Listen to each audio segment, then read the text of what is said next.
back at I Pull You Pull. I think I'm trying to find a two-wheel drive transmission to go with that engine I pulled out a couple days ago. So I think what I want to concentrate on is two-wheel drive pickup trucks. I was talking to CJ and we were thinking maybe a van might be good too. I don't know if it'll give you a better access to those engine to transmission bolts. But I'm going to take a look and see. Maybe I'll just do a quick little walk through of the yard here as well. Some of the other cool stuff they got. Probably just speed this up.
Okay, so we settled on this van that CJ handpicked because it'll be easier to get at the bolts at the back of the engine, between the engine and the transmission. I hope he's right, because it sure isn't easy to get at anything on the front of this.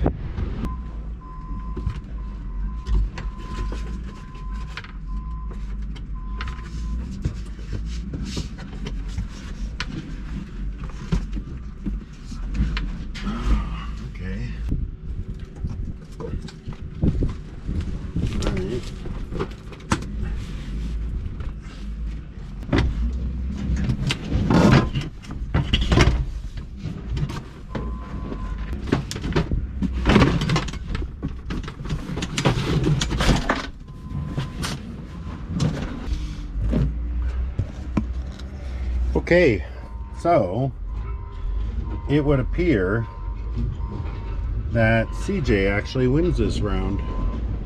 So while it's not as far back as we'd like it, I think we can get in there quite easily with a wrench or even a ratchet and get all the bolts that gave us problems on the engine removal. I think are going to be okay on here. Good call, Siege. All right, I'm going to change out your battery and I'm going to get to work. Okay, so access from the top, much better. Let me see if I can show you where I pulled these from. So first one came from here. It's a 15 mil. There's nothing here on this one. There's one came from here. One came from back here, and in fact it was double nutted, so it had all this stuff attached to it as well. And then I got one more back there. And these were all the difficult ones when we pulled them out of the truck. You will need, well, I used a wrench. I wrenched them off the whole way. There's no way to get a deep socket in there, so that's not happening. And even I had a gear wrench, but this one in particular is just kind of heavy there. That's an actual gear wrench. It's a little heavy, thick here. It just didn't have enough room to get in, so I literally wrenched them off the whole way. No complaints though. That took maybe, I don't know, half hour, maybe 45 minutes including the doghouse. So far it's a win. I'm about to crawl underneath though, and we'll pull that starter and we'll start pulling some bolts down there. We do have to disconnect that torque converter, and that might be a challenge because CJ's not here yet. I might have to see if I can get some help with rotating the engine or back and forth 100 times. I don't know. We'll see what happens. Hang tight. Okay, so let's take a look at what's going on underneath here. So I got two bolts here. This guy, there's one on the other side of that ribbing. They go into the oil pan. And then I got those two above the starter, but they're off. Oh no, I got one more here. That guy's got to come off. And then I got to take those two starter bolts off so I can access the... Maybe I don't. Look at this. I have an inspection plate. Boy, what transmission is this? I don't know. Interesting. Maybe I need to do some research. Oh no, what have I got here? All right. Well, I'm gonna do some research. I think I can take these bolts off, and then I can rotate that. I can rotate it myself, I guess. I guess I don't need help to rotate it. All right, hang tight. Yeah, I'll get you guys set up right here. Why not?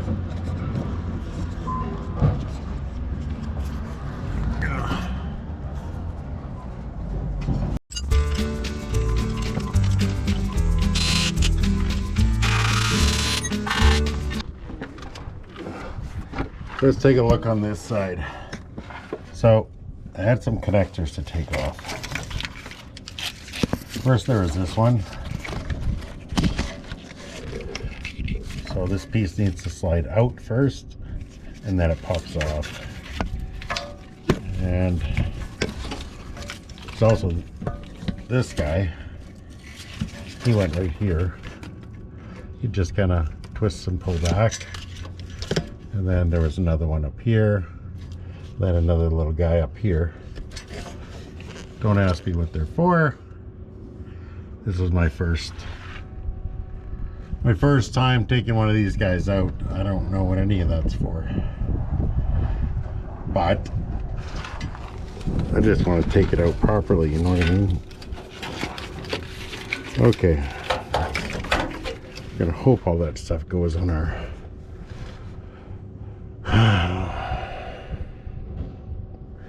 new harness. I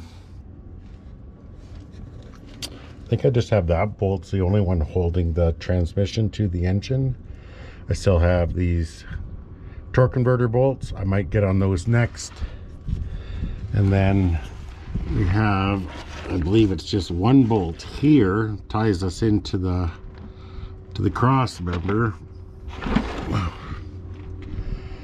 These bolts here, I don't have a lot of hope of those coming off. I'm gonna try though. Worst case, we'll cut this cross member, but I really don't want to. I will if I have to, but I'd prefer to get those bolts off. And we'll chop this, this drive shaft down too. She got damaged pretty good down there. So we'll probably cut it here somewhere just to keep it from leaking tranny fluid everywhere. That's definitely not going to do anybody else any good. But yeah, so maybe I'll get started on, maybe we'll start on that torque converter. Alright. I'm not too sure where I can get a wrench in there. Maybe the starter does need to come out after all. I didn't think it did, but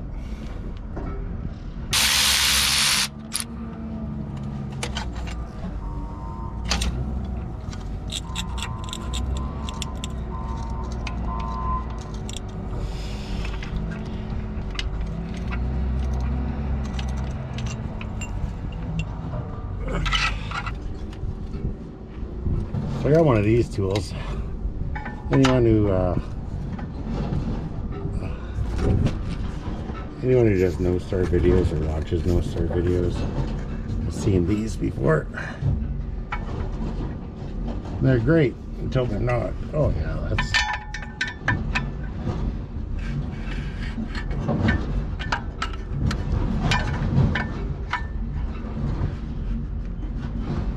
Okay. So just so you can see what's going on here. So when I pulled the motor out of that truck the other day, I noticed that this, to me, appeared to be the only spot I can get a wrench on is through the starter hole. Maybe not. But yeah. So I'm gonna pull the first one off, and then the next one. Man, this looks like it's got.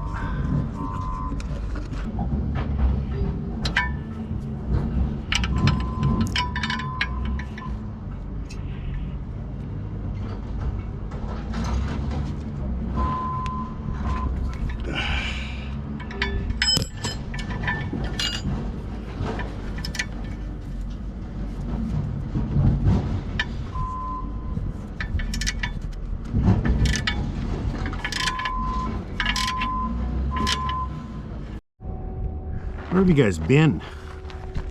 Okay, so I cut out the exhaust here and then slipped it out of here to give myself a little more room. I also snipped that drive shaft just so the back doesn't puke out on me. She's all mangled up from the forklift anyway, so before anyone gives me shit for wrecking it. So the last thing I got is this cross member here. So these 3 bolts came out okay. I got the top one on that side. I'm gonna take out the last 2 at the impact. We're completely disconnected from the engine to transmission. I think now I got to make a decision about the transmission lines. Maybe I'll go get a pan, and so just so I'm not puking tranny fluid everywhere, and I'll make a cut, and then I think it's time to drop those 2 bolts and separate this guy. I went and picked up this tire. I'm hoping it'll soften the blow when she comes down enough. We'll see.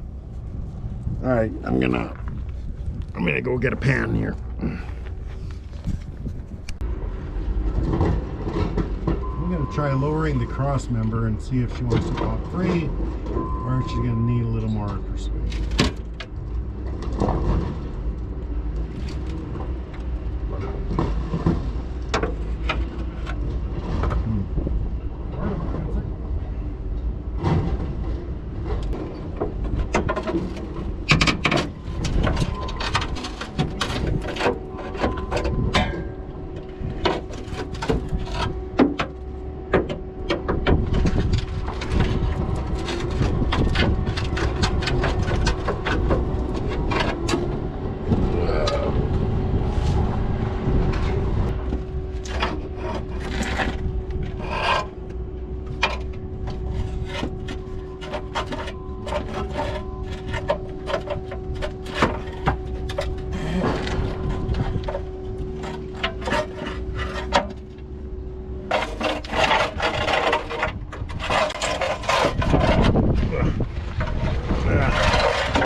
Okay.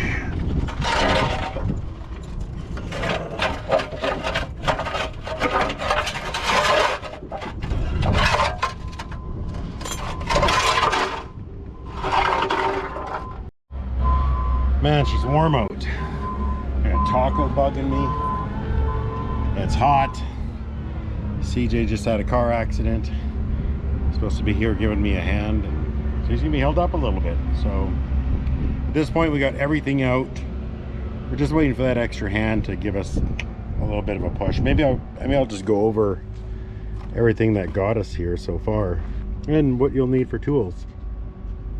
So first thing we did is we took those bolts out around the transmission to engine. That's these guys here. They're 15 mil. A couple of them had a 13 mil nut on here as well, and they held a little bit of wiring on the driver's side and on passenger side. I think it was wiring as well. So I think there were 7 of these guys. These are the torque converter bolts, also a 15 mil. You know, it's funny, when I took the motor out of the last one, there was 3. This time there's 6. What else do we got here? 2 starter bolts, and they're both 13 mil. And the reason you gotta take the starter out is to get to these torque converter bolts.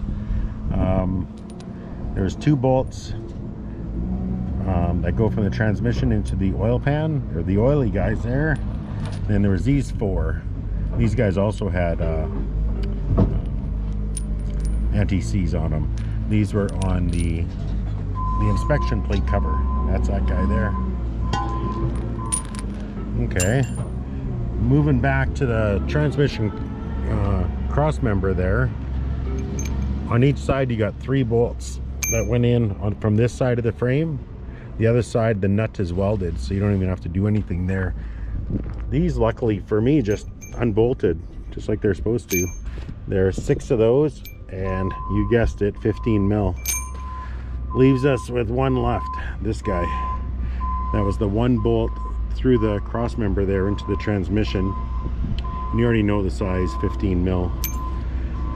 And that pretty much did it. Aside from that, we disconnected a bunch of wiring, and then those transmission lines there, I just cut them because I think I'm gonna replace the lines anyway. Just needed it to be out of the way in a place where I could catch it in a pan so I don't make a big mess here. We are loose as a goose. Or is it a moose? I don't know. But we're loose. I just can't get it to do the thing where it comes back and then drops onto the tire without wrecking the pan. And I don't even know what kind of transmission this is. I'm sure you guys do. Probably tell me in the comments like you always do.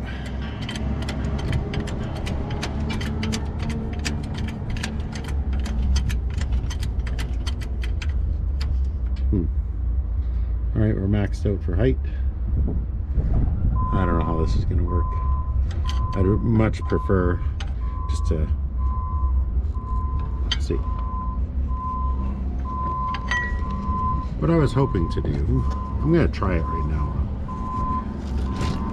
was to drop this transmission and just watch it just kind of slide back onto there. Let's see.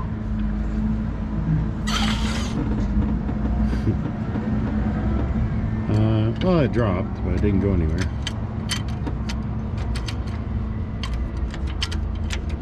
Try that again.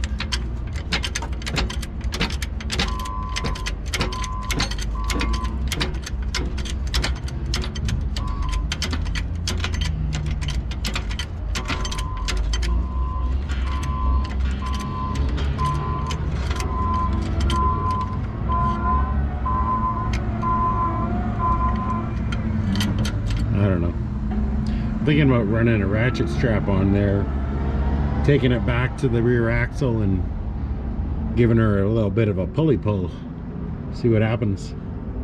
So I got the ratchet strap on there. Now let's see what happens when I lower it, see if that makes her want to comply at all.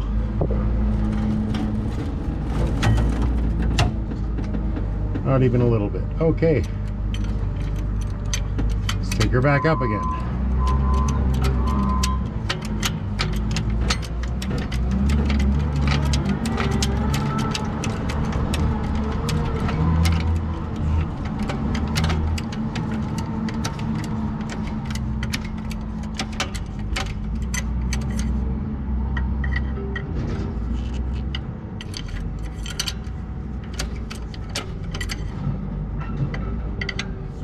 Take her down again. All right, everybody's favorite electrician showed up. Woohoo! Keeping you up on current affairs? Sorry, it's CJ actually. So we got our transmission out. We ended up just hooking up a strap, shaking it till she dropped onto our spare tire. Now I will see if we can get the front of this truck lifted up so we can drag that thing out of here. So we're back at the scene of the crime. Let's here, I pull, you pull, and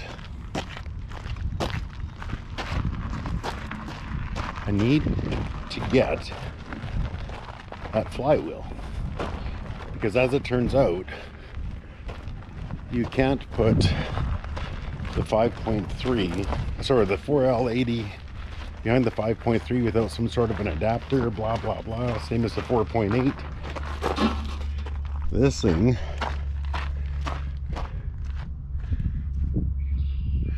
has a 4.8. And it had a 4L80, so I'm not too sure how it did that. I'm assuming there's some sort of an adapter in there. Again, this is my first LS swap, so kind of stay with me on this. I'm going to crawl under there and pull that fly or flex plate off and see what we got. All right. You know, you guys just want to come under there with me? If you promise to behave, I'll bring you. Like once again, it's going to be a 15 mil, and it does look like there's an adapter behind there. All right, good to know. That's good information.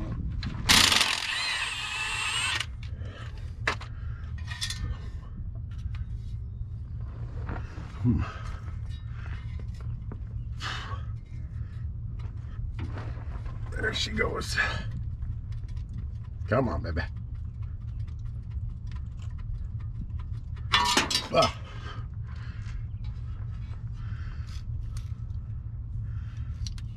I don't know. Oh yeah. There's that adapter. Okay. So many guys right now are probably looking at this going, what an idiot, but I didn't know. And maybe if you're an idiot and you didn't know, this is probably good information to know. So if you're going to put your 4.8 or 5.3 up against a 4L80E, you need the flywheel or spacer from the donor, or you got to go buy it, one of the two. Okay, so normally you would think that's where the story ends. You drop the transmission out, you take it home, you throw it in. Well, in this case, it wasn't quite so simple. I knew it was a 4.8. From what I understood, 4.8, 5.3, a lot of their stuff just swaps right over. I also knew that my first flywheel had 3 bolts. The second one had, or not flywheel, sorry, but Flexplate had 6, as you see there. Okay, I don't know. I've had flex plates before with 6 holes. Not a big deal. But there is a big deal. This is very much different than that one in the spacing here. If you see this, this is a spacer that GM uses when using a 4.8 or 5.3 and mounting and mating it to a 4L80E. That's important. Without this spacer, this doesn't work. You'll put it in, you'll fire it up, and it just ain't working. You're gonna have a bad day. So I had to go back and get this flex plate and that spacer. I'll swap them out and I'll put it on here, and that's what we'll be using when we put this whole thing in. I kind of wanted to put the motor and tranny in together. Man, that thing weighs like 250 pounds by itself. And I don't know what that weighs, but I don't know. I'm thinking I might slide it under and bring it up and mount it. Jack the truck up, slide the transmission under, drop the motor in, bring the transmission up and mate it to it. I think that's going to be the best way. I do want to change out these lines, get rid of these connections, and I'll screw in some connections. I'll run some hose out to my radiator. I got to figure out something for my dipstick tube. I got nothing there right now, and I think that's going to be about it. That'll be my transmission. That'll be my engine. This beauty is well, she's not very beautiful yet, but she'll be quick here soon enough. Well, quicker than she was with the factory inline 6 and 3-speed in the tree it came with. So yeah, that's where we're at. I'm gonna be putting this thing in the truck tomorrow. So if you're hanging out, this is all happening in the next day or two. This ain't a new video, I got a series on it, so be sure to check it out. Okay, so there we go. That's our 4L80E, and that's our 5.3 LS.